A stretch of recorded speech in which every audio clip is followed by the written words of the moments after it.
Assalamualaikum warahmatullahi wabarakatuh.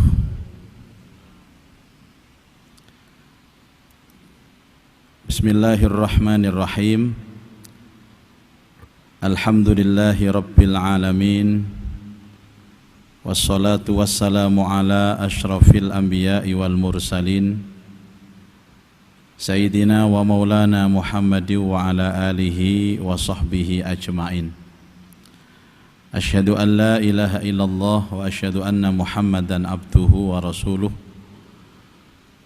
Allahumma salli wa sallim wa barik ala Sayyidina Muhammad wa ala alihi wa sahbihi ajma'in.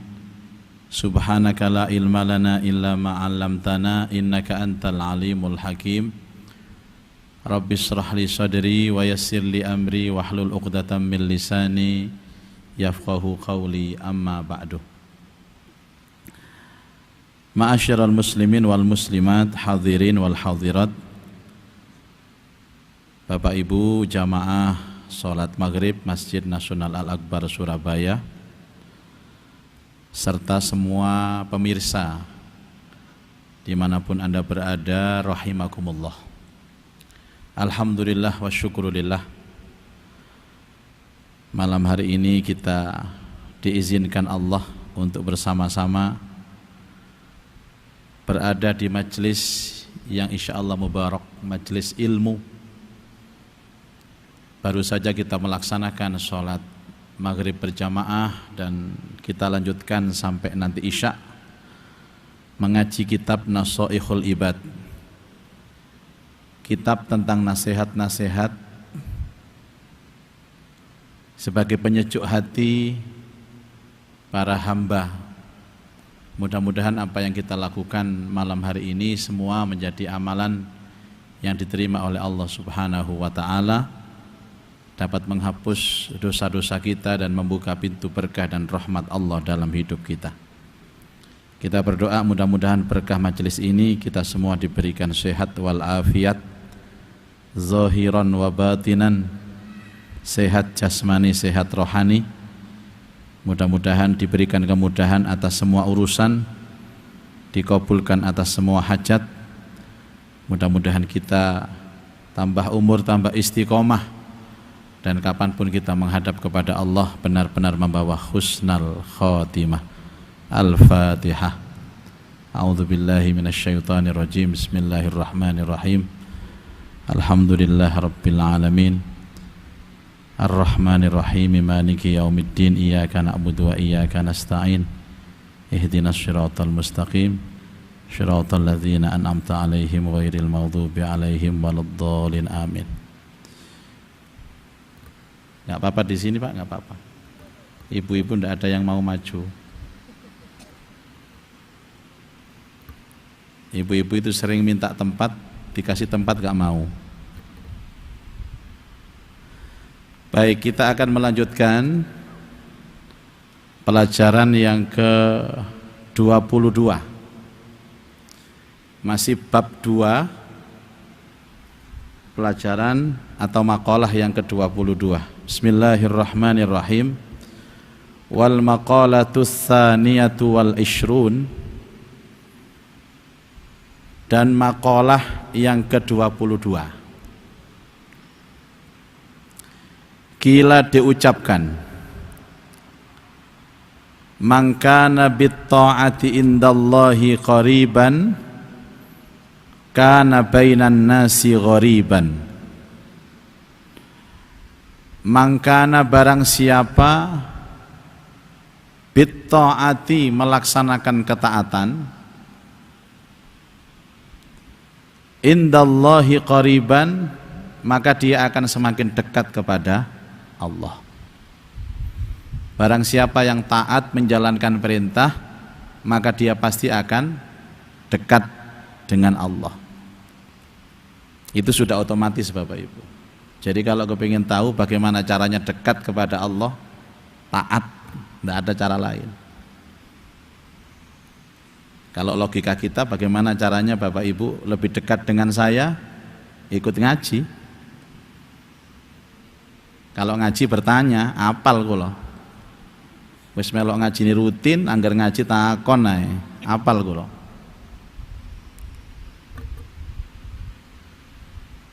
Barang siapa yang taat akan semakin dekat kepada Allah. Tapi Pak, kalau dia sudah semakin dekat kepada Allah, kana bainan nasi ghariban, maka dia akan merasa asing di antara manusia.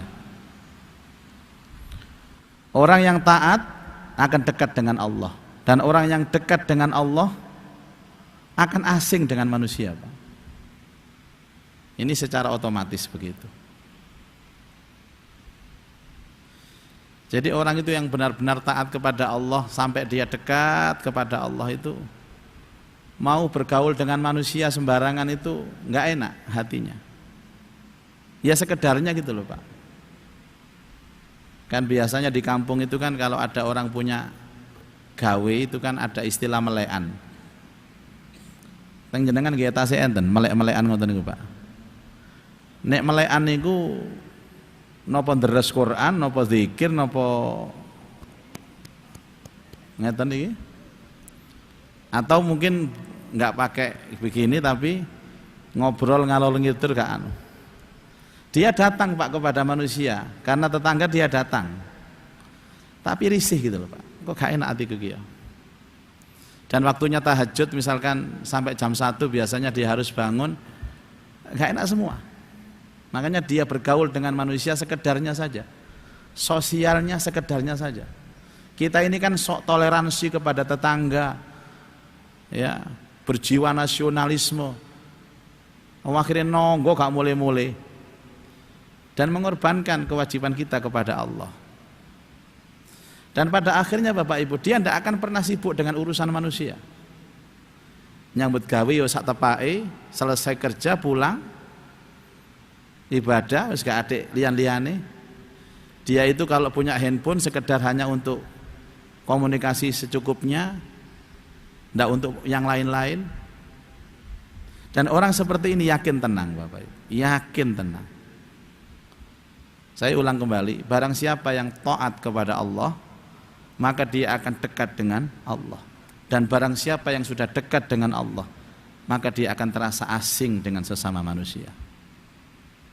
Kadang-kadang istri sudah mulai banyak protes, anak sudah mulai banyak protes, morotuwa protes. Bojomu kok meneng ae sih saiki akhir-akhir iki? Sombong iku ya akhir-akhir iki. Padahal ya tidak juga, kita standar saja Bapak ya.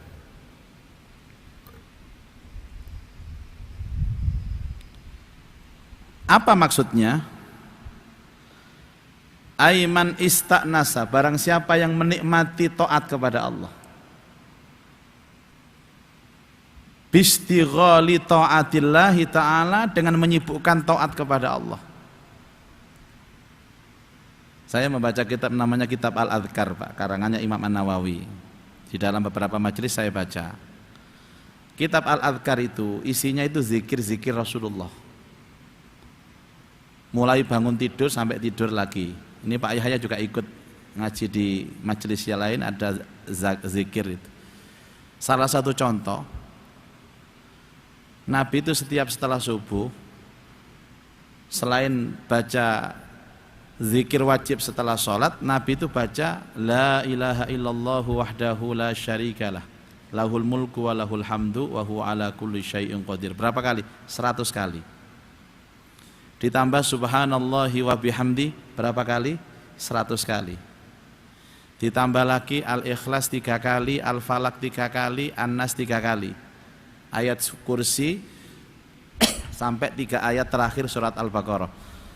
Wa'fu anna waghfir lana warhamna itu. Kemudian ditambah lagi doa-doa seperti doa Sayyidul Istighfar 3 kali. Bismillahirrahmanirrahim. Mari Bapak Ibu diminum dulu.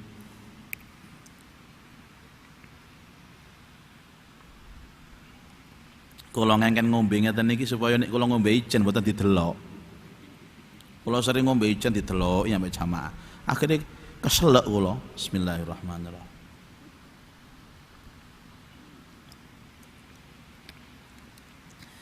Terus itu pernah saya coba Bapak Ibu, mengikuti alur bagaimana Rasulullah berzikir, zikir pagi, zikir petang. Wis gak kober ngerasani wong sampean.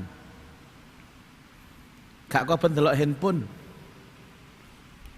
Ndak kober kepo. Ngurusi orang gak kober. Kan berkali-kali saya sampaikan bahwa hidup ini hanya pengalian perhatian, pengalian isu, Pak. Pokoknya beritai Sambo iki ilang marang ngono gara-gara BBM munggah. Nanti ada isu lagi ditumpuki lagi, isu lagi tumpuki lagi. Sama, orang itu yang sibuk taat lupa dunia. Kalau dia sering ke dunia ya lupa taat. Makanya orang kalau sudah menikmati sibuk dengan taat kepada Allah. Itu kayak apa Pak? Urusan ini enteng gitu. Karena yang menyebabkan urusan ini ruwet, abot, bikin ngeluh, stres, ya urusan pada menungsone ngeten iki. Ayo jujur-jujuran. Ya tetap Pak, tetap kita karena kita sadar bahwa kita hidup di dunia, maka urusan dunia kita lakukan. Ya kerja biasa saja. Kadang-kadang urusan Bu, gak urusan liane Pak, urusan buwan ini loh, stres. Ya Allah, kok akeh sing duwe gawe sih rek, balak-balik buah. Bayaran gak mundak, buwan akeh lho. Ya Allah. Nah, orang yang menikmati taat kepada Allah, sara mastuhishan anin nas, maka dia akan terasing dari manusia. Jadi Bapak Ibu kalau mengamalkan Islam secara baik, taat kepada Allah, sampai kita merasakan kenikmatan taat itu, siap-siaplah terasing dari manusia. Dan bagi orang itu Pak, nggak ada masalah. Makanya kalau kita melihat cerita para nabi dan rasul, terutama nabi yang punya umat, dia akan diasingkan oleh umatnya. Diasingkan oleh umatnya. Tapi tidak semua orang umat itu mengasingkan Nabi, ada beberapa yang mengikuti Rasulullah ya, mengikuti para Nabi para Rasul ya tidak. Dulu ada istilah namanya uzlah. Uzlah itu mengasingkan diri dari keramaian hidup ini. Panjenengan sesekali itu harus uzlah lah. Uzlah itu biasanya kalau dulu para ulama-ulama itu biasanya memilih dua tempat. Kalau enggak di gunung, di pantai. Lihat Kanjeng Sunan Wali Songo itu, kalau yang pernah ziarah, ada memang beberapa wali itu yang karakternya itu di gunung. Sunan Muria, ya, itu di gunung. Ada yang di pantai, Sunan Bonang. Karena mengasingkan diri dari manusia, kita ke gunung atau ke pantai itu terasa tenang, fresh. Nah sampean ngasingno nang mall. Bukan pengasingan itu, penyumpekan itu.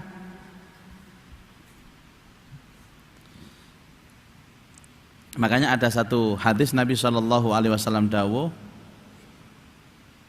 Ja'al Islamu ghariban wa sayakunu ghariba. Islam itu pertama datang itu asing, dan nanti siapapun yang mengamalkan Islam dengan benar itu pasti asing.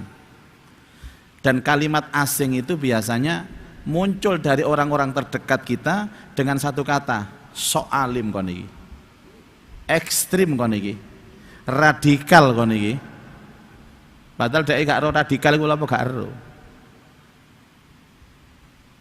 Dan ujung-ujungnya gak arep wong.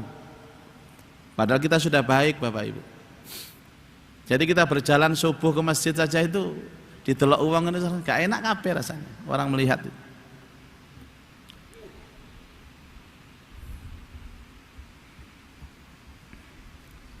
Para nabi rasul itu semua hampir mendapat julukan gila, saking asingnya terhadap manusia.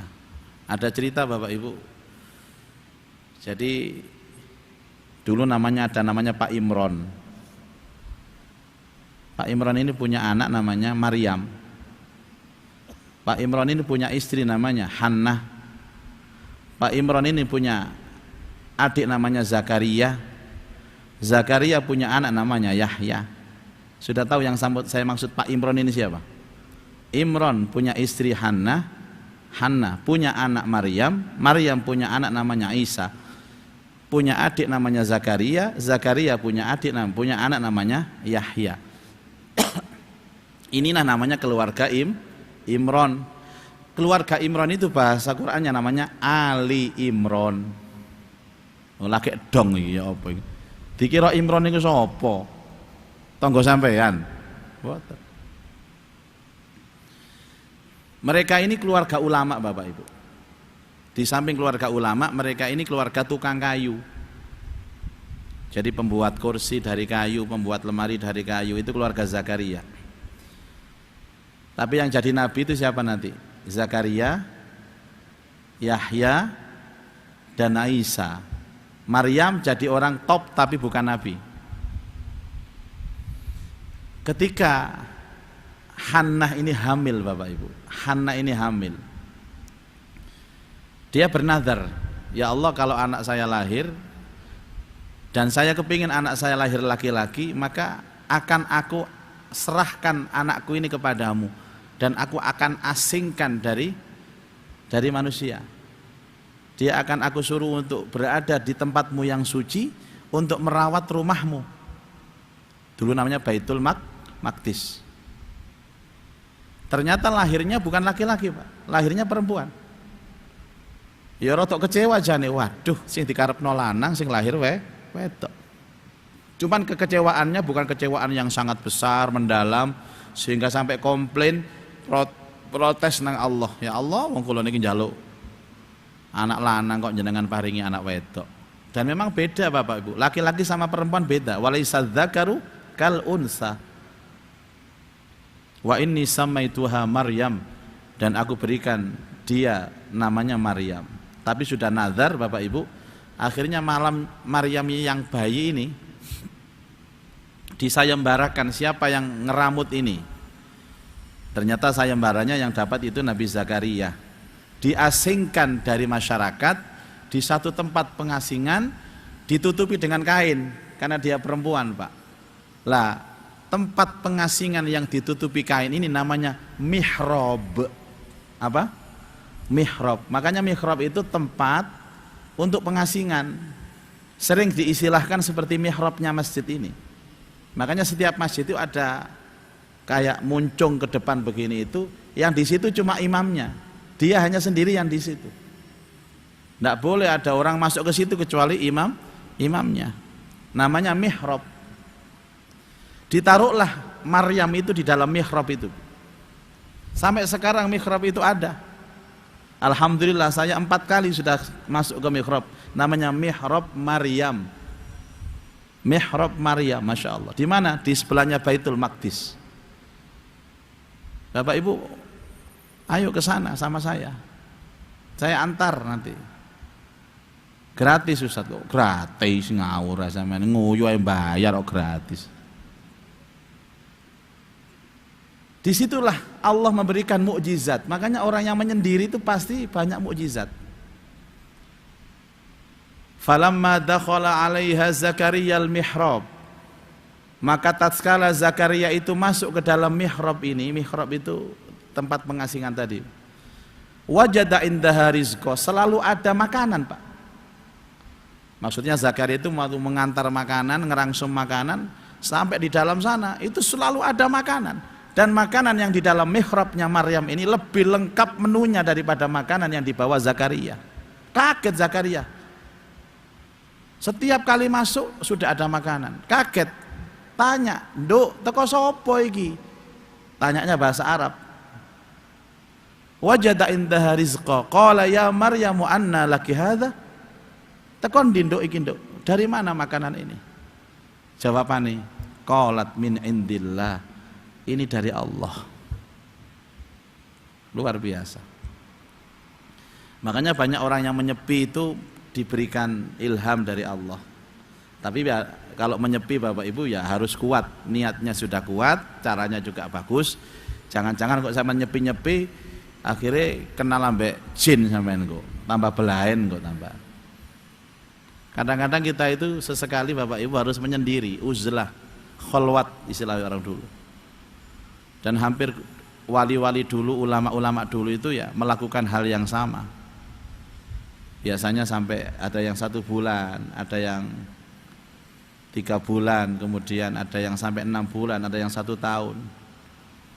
Saya itu punya teman, beberapa kali ada yang cerita kok hilang orang ini, hilang. Ternyata saya tanya kepada istrinya, kemana? Menyendiri Ustadz, menyendiri. Terus saya tanya lagi 3 bulan berikutnya, kemana? Menyendiri. Menyendiri kemana? Pokoknya menyendiri.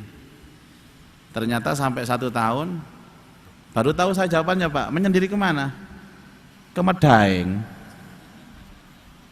Walah rere, ya gak menyendiri, ngomong di penjara, ngomong menyendiri.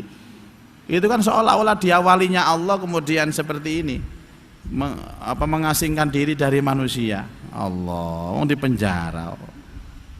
Gara-gara penipuan terus ditangkap, terus diadili sampai akhirnya masuk penjara. Dia mengatakan bahwa dia mengasingkan diri dari keramaian manusia. Yo gak keramaian manusia, nang penjara yo rame padha ae.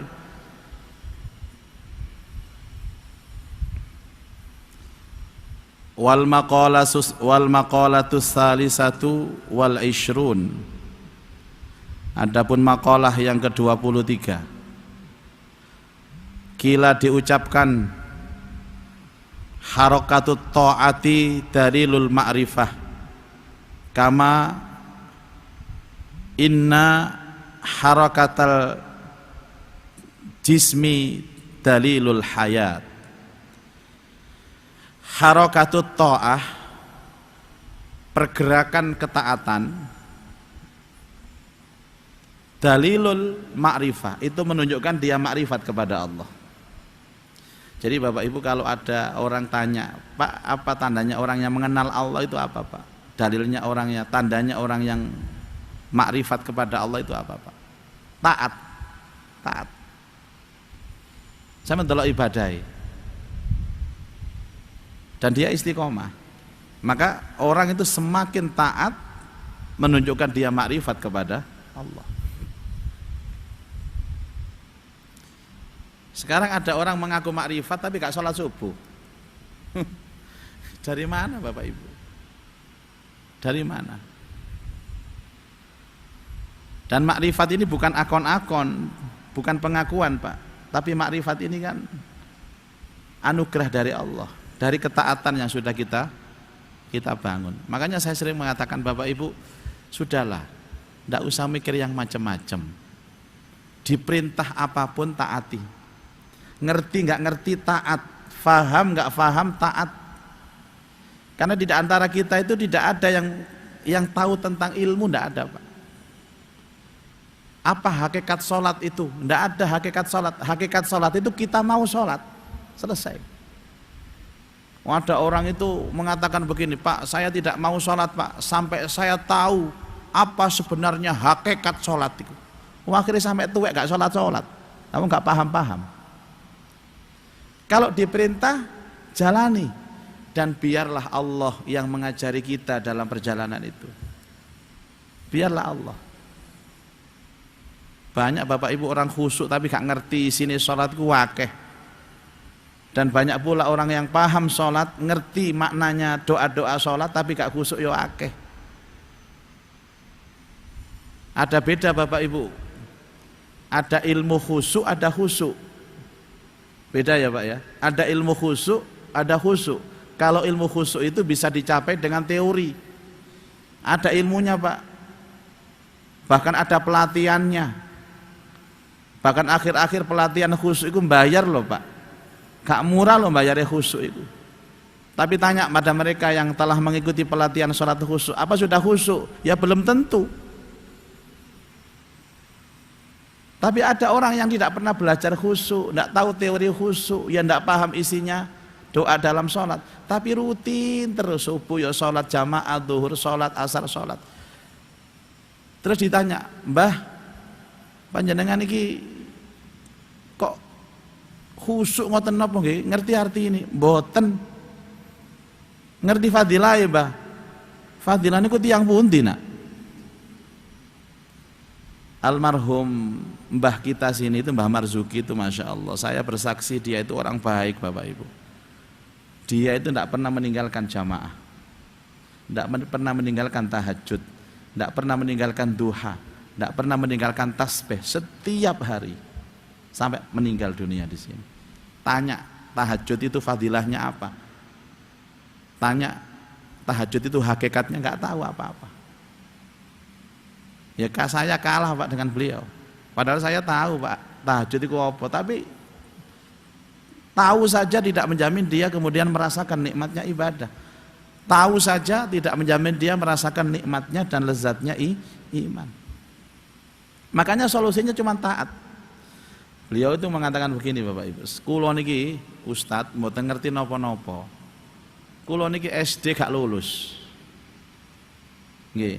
Nggih nembe saged ngaji kula mlebet Masjid Al Akbar niki. Setiap maghrib ada pengajian saya ikut, subuh pengajian saya ikut. Tapi kula niki seneng ibadah. Poso Senin Kamis seneng. Tahajud seneng, duha seneng. Lho golek seneng niki lho Pak, larang ngoten lho Pak. Kan sekolah seneng niki. Sing profesor doktor ahli hadis ya termasuk ahli hadas barang gorong mesti seneng koyok ngoten niku Pak saestu. Tidak mesti orang yang menyandang gelar kiai ulama terus menikmati senang ibadah. Senangnya ibadah itu buah dari ketaatan, taat terus. Dan orang itu kalau diperintah tidak banyak bertanya, ya suka ngelakoni ya. Nah, dikatakan di sini Bapak Ibu, orang yang taat itu bahwa dia makrifat kepada Allah. Makanya panggilan-panggilan Allah dalam perintah itu membuat dirinya terhibur, senang. Senang. Oh Nabi SAW niku sahabat dano subuh niku mesti nimbali Bilal. Ta'al ya Bilal, sini Bilal. Labbaika ya Rasulullah. Wonten dawuh napa Nabi? Arihna. Tolong hibur aku Bilal, hibur. Bagaimana menghiburmu Nabi? Kalau joget ta Nabi. Kalau nyanyi ta, nek cara sakniki ngoten. Ojo. Azin ya Bilal. Adzano Bilal. Adzano. Lho Nabi, wong nembe mawon subuh kok. Adzan malih adzan napa? Zuhure tasik suwe. Nabi itu sambil berkaca-kaca mengatakan, aku rindu sholat Bilal. Aku rindu sholat. Jadi orang itu hatinya cinta dengan sholat pada saat azan itu sewenangnya hatinya Pak. Allahu Akbar ya Allah. Matur nuwun ya Allah, diundang malih, ditimbali malih. Sewenang hati ini. Dan tidak hanya senang Pak, kesenangan hatinya itu membuahkan kekuatan dia untuk melangkahkan kakinya menuju masjid. Kaya jenengan niki. Gak adol ambek Nabi. Anjene umate nggih. Nek kadung semangat, nek kadung ala teko males telung wulan gak ketok nang masjid. Ya padha mek sing ngomong niki Pak, padha ae. Rindu. Nah kadang-kadang ana wong krungu adzan niku ya mangkel atine. Allahu Akbar. Lho alah adzan maneh ta iki? Sik ta adzan maneh. Sopo sih adzan iki? Kandane waktu itu gurung mlebu kok adzan ya arek-arek. Makanya ada kampung itu yang masjidnya besar tapi jamaah itu widik Pak. Subuhnya itu hanya 3 orang, zuhur 2 orang. 2 orang itu ya muadzin ambek marbote tok. Asar 4 orang, maghrib rada akeh 7. Isya kalong situ 6. Sampai sing adzan iki bingung, ya Allah, wong-wong iki subuh diadzani gak ono sing mara.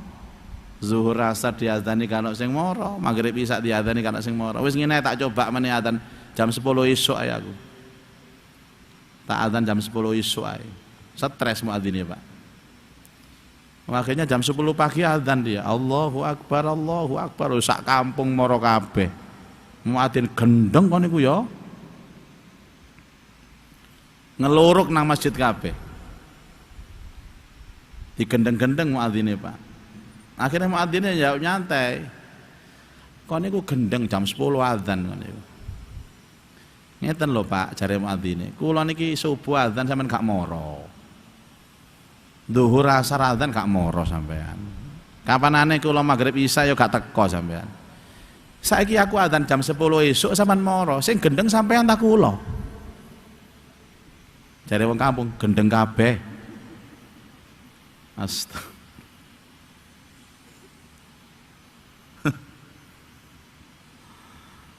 Enten mawon tiyang nggih. Bapak Ibu, makrifat itu pintunya adalah taat. Tidak ada pintu lain kecuali taat. Jadi tidak ada orang ngaku makrifat tapi kelihatannya enggak taat, tidak ada, Pak. Tidak ada makrifat kecuali taat dan tidak ada taat kecuali istiqomah. Niki rumuse, sampeyan tulis teng story niki, status. Tidak ada makrifat kecuali taat dan tidak ada taat kecuali istiqomah. Ada orang taat jamaah satu kali, belum taat, Pak. Kalau setiap hari itu baru taat. Kama inna harakatal jismi darilul hayat, seperti pergerakan fisik ini menunjukkan dia hidup. Bapak Ibu panjenengan gerak ngoten niku kemudian berbicara kan menunjukkan bahwa panjenengan niki hidup. Niku gambarannya anu Pak. Hidup itu makrifat, gerak badan itu adalah taat. Dadi nek enten tiyang niku gak gerak, Pak, ya mati. Nek enten mboten taat, ya gak iso makrifat. Mulane enten sambutan teng ngene grup niku, Pak. Mohon semua untuk anggota grup WA harap komentar minimal supaya kita tahu kalau sampean masih hidup. Iku admin grup mangkel kira-kira. Nge-share kan saya komentari, akhirnya ngomong koyo ngono. Harap semua anggota WA ini komentar ya minimal 1 hari 1 kali komentarnya itu. Supaya kita memastikan nek sampean seurip. Ya. Jadi orang gerak itu berarti dia hidup. Orang taat itu berarti makrifat. Itu maksudnya makalah apa tadi? Harakatu taati dalilul ma'rifah kama inna harakata al jismi dalilul hayah. Pergerakan taat itu menunjukkan dia itu makrifat kepada Allah. Sama halnya kalau kita itu gerak badannya maka kita akan disebut hidup.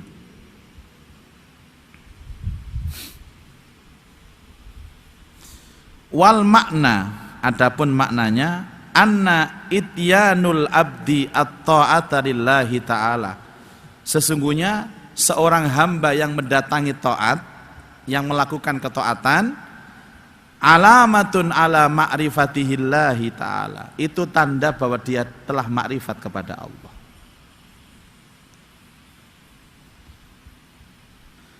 Fa'idha kasurat at-ta'atu, maka apabila hamba itu banyak taatnya,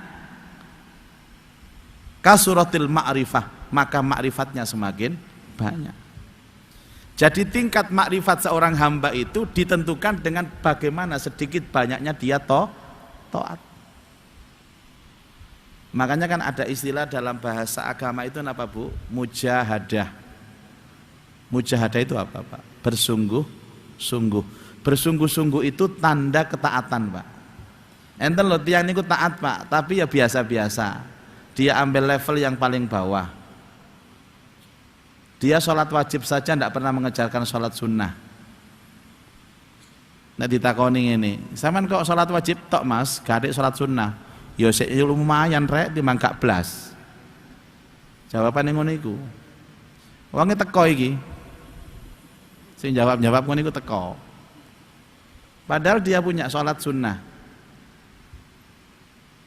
Ada yang sholat sunnah itu namanya sholat sunnah yang mengiringi sholat wajib. Dia tidak pernah meninggalkan sama sekali, Bapak Ibu. qobliyah, ba'diyah dilakukan. Orang yang seperti ini semakin ma'rifat, Pak. Begini, ada orang itu sholat itu kan ada 4 ya Pak ya. Ada orang itu yang suka menunda sholat, mengakhirkan sholat. Kemudian ada orang itu yang suka tepat waktu sholat. Ada orang itu yang awal waktu sholat. Dan ada orang itu yang merindukan sholat. Datang menjalankan sholat untuk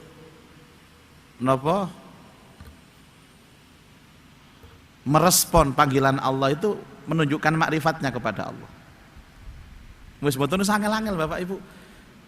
Gak ono ceritane makrifat itu ditentukan dengan pengakuan dirinya atau ditentukan dengan pakaiannya. Sampeyan kok ono wong gawe pakaian jubah kaya ngeten iki marang ngono jenggote dawa. Gawa tasbih sak watu-watu ngoten niku. Wah, iku makrifat iku. Makrifat napa nih, Pak? Orang makrifat itu orang yang taat ini. Jadi jangan tertipu dengan casing Bapak Ibu. Jangan tertipu dengan casing. Nanti akhir zaman itu banyak fitnah. Banyak fitnah orang itu yang mengaku begini, mengaku begitu padahal tidak. Jadi kalau Bapak Ibu melihat kesolehan seseorang, melihat kemakrifatan seseorang, maka lihatlah bagaimana ketaatannya kepada Allah. Fa idza qallat, apabila sedikit ketaatannya, qallat maka sedikit pula makrifatnya. Banyak taatnya, banyak makrifatnya. Sedikit ketaatannya, sedikit pula makrifatnya. Li'anna zahira, karena sesungguhnya perbuatan zahir ini mura'atul batini, menunjukkan perbuatan batin. Jadi zahir itu menunjukkan batin. Ini hukum secara umum. Ini 2 makalah Bapak Ibu tentang bagaimana tobakot ketaatan kita kepada Allah Subhanahu wa ta'ala. Baik, sebelum kita melanjutkan makalah berikutnya, akan saya buka cermin tanya jawab. Saya persilahkan, monggo Mas Ghafur dipandu. Ini di depan ada Pak Yahya, sudah siap dari tadi zuhur tadi sudah menyiapkan pertanyaan. Assalamualaikum warahmatullahi wabarakatuh. Waalaikumsalam Mohon maaf warahmatullahi Ustaz. wabarakatuh. Nggih Pak. Zikir.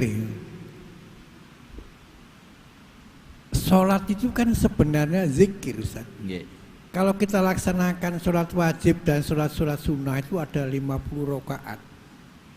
Kenapa kita masih diwajibkan zikir untuk lebih dari itu? Mohon maaf Ustaz. Ya. Ayatnya kan jelas. Ya ayyuhalladzina amanu dzkurullaha dzikran katsira wasabbihuhu bukratan wa asila. Wahai orang-orang yang beriman, berzikirlah kepada Allah, zikir sebanyak-banyak zikir. Wasabbihuhu bukratan wa asila, dan bertasbihlah kepada Allah pada waktu bukroh pagi, wa asila dan sore. Bapak Ibu sekalian, rohnya hidup itu zikir Pak. Rohnya itu hidup itu zikir. Zikir itu apa sih Pak? Zikir itu ikatan hati kita dengan Allah. Tidak ada situasi apapun kecuali kita ingat kepada Allah. Lah, Rasulullah mengajarkan tata caranya atau thariqah. Thariqah itu tata cara untuk mengingat Allah. Salah satu thariqahnya adalah apa? Zikir bil lisan. Zikir dengan lisan. Memperbanyak menyebut nama Allah, baca istighfar, baca sholawat, baca tasbih, tahmid, takbir, tahlil, dan baca zikir-zikir yang telah diajarkan kepada kita. Itu namanya zikir lisan. Ada zikir akal Bapak Ibu. Zikir akal itu tafakkur namanya. Dan itu kerap dilakukan oleh orang-orang pemikir-pemikir. Panjenengan Bapak Ibu melihat alam semesta, ingat Allah, maka itu zikirnya akal kita. Dan orang seperti itu disebut dengan ulul albab, orang yang cerdas, orang yang menggunakan akal. Alladzina yadhkurunallaha qiyaman wa qu'udan wa ala junubihim wa yatafakkaruna fi khalqis samawati wal ard. Yaitu orang-orang yang berzikir sambil berdiri, duduk, berbaring, dan kerap kali mereka itu tafakkur, berfikir tentang kebesaran Allah. Dan pada akhir tafakurnya mereka mengatakan Rabbana ma khalaqta hadza batilan subhanaka faqina adzabannar. Ya Allah, ya Tuhan kami, tidak ada satupun yang Kau ciptakan ini sia-sia. Maka jagalah kami dari siksa neraka. Tadi saya jam 9:30 pagi dijemput sama panitia pengajian. Ada perusahaan yang lokasinya di Bangkalan sana, Pak. Perusahaan ini perusahaan perkapalan. Jadi tempatnya itu di pelosok Bangkalan dekat laut sana. Saya dijemput dan saya dilewatkan jalan-jalan sebelahnya pantai gitu, Masya Allah. Saya melihat, ya Allah. Jadi refleks, ya Allah, ciapi erek. Jadi kita melihat makhluknya, kita mengingat yang menciptakannya siapa. Itu zikir, namanya zikir apa? Akal. Ada zikir bil jawarih atau bil arkan, dengan gerak tubuh. Seperti hanya sholat itu, Pak. Takbir, ruku, sujud, qu'ud, duduk, dan lain sebagainya. Dengan gerakan-gerakan yang telah diajarkan. Dan memang seperti itulah rohnya kehidupan itu. Kalau bisa kita bangun tidur sampai tidur lagi, ya tidak lepas hati kita kepada Allah. Baik lisan maupun pikiran maupun hati. Seperti yang diajarkan. Makanya kadang-kadang banyak orang itu kan senengannya nggak tasbih, Pak. Ya enggak apa-apa, ya itu namanya perantara, alat saja, enggak apa-apa. Kalau dia dengan tasbih itu semakin semangat zikir, silahkan. Dan zikir di atas zikir itu adalah sholat itu sendiri. Dari sekian ribu zikir itu adalah sholat. Ketika Nabi Allah Musa alaihi salatu wassalam, itu kan ceritanya setelah dari ketemu dengan mertuanya, hidup bersama mertuanya Nabi Syu'aib, itu mau kembali ke Mesir, Pak. Kan Nabi Musa itu hijrah dari Mesir ke luar Mesir itu 2 kali. Pertama hijrah gara-gara habis membunuh siapa? Membunuh seorang pemuda Kipti itu. Mas, niki adzan ta, Mas? Hah? 33 itu. Lambat ya. Oh, Masya Allah, saya pikir 33 itu. Kemudian dia pamitan kepada mertuanya, Pak, saya mau ngajak istri saya balik ke Mesir. Di tengah-tengah perjalanan, di kegelapan malam itu ada sinar. Dia pamitan kepada istrinya, Dek, enten ana kene sik ya. Aku kaya ono ketemu Allah iku, ono sinar iku. Itu kan alasan bagi pokoknya nek ketemu Allah ngejak bojoku tambah ruwet kok, ditinggal bojone, Pak. Disitulah kemudian Allah mengatakan, La ilaha illa ana fa'budni wa aqimis salata li dzikri. Tidak ada Tuhan kecuali aku, sembahlah aku dan dirikan sholat untuk zikir dan ingat kepada aku. Semua dari zikir, puncak-puncaknya zikir itu ya sholat itu sendiri. Nanti masalah bojo ditinggal gara-gara ketemu Allah, saya ceritakan pada pertemuan yang akan datang, insya Allah. Ngoten nggih Pak Yahya? Baik, terima kasih Bapak Ibu. Mari kita berdoa karena sudah kumandang adzan Isya. A'udzubillahi minasyaitonirrajim. Bismillahirrahmanirrahim. Alhamdulillah rabbil alamin. Allahumma salli ala sayyidina Muhammad wa alihi wa sahbihi ajmain. Allahumma anfa'na bima 'allamtana wa 'allimna ma yanfa'una wa zidna ilman nafi'a. Allahumma rzuqna fahman nabiyyin wa hifdzal mursalin wa ilhamal malaikatil muqarrabin. Rabbana atina fid dunya hasanah wa fil akhirati hasanah wa qina adzabannar. Wa sallallahu ala sayyidina Muhammadin wa alihi wa sahbihi wa baraka wa sallam. Walhamdulillahi rabbil alamin. Subhanakallahumma wa bihamdika asyhadu an la ilaha illa anta astaghfiruka wa atubu ilaik. Assalamualaikum warahmatullahi wabarakatuh.